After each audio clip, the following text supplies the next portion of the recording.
Now, the first non-Gandhi chief of the Congress in more than 24 years will be named today as the counting of votes for the party's internal election takes place.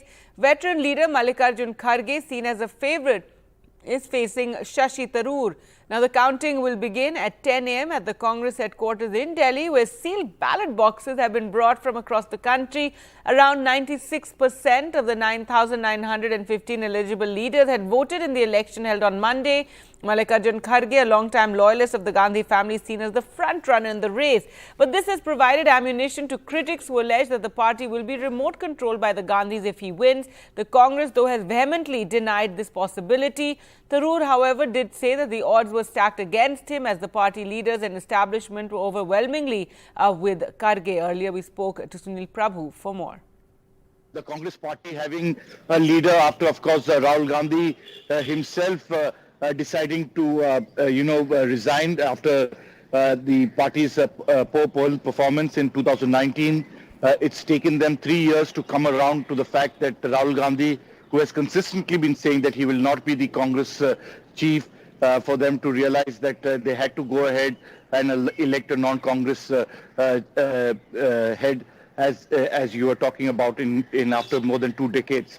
The most important point, of course, is that Mr. Kharge will be, in all likelihood, who's the front runner and seems all set to get a huge percentage of vote, will be the first, Dalit in the recent times after Jagjeevan Ram. And of course, that was not an election, but this time around we are going to see an election that has taken place between Mr.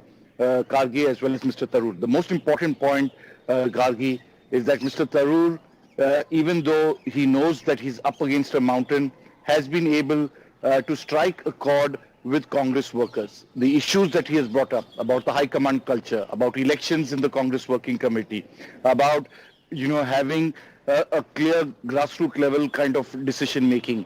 These are things that the Congress party seriously needs. The big question is, will the Gandhis allow Mr. Kharge to function without a remote control? They will, of course, for all theory and all practical purposes, says that there is no remote control. But you and I know, and many people who have covered the Congress party, that the fact is that the Gandhis will have their say.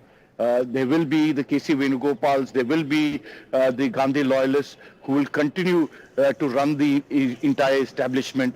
And that's the big question mark, whether the Congress will be able to come out of what is really a comatose stage at present.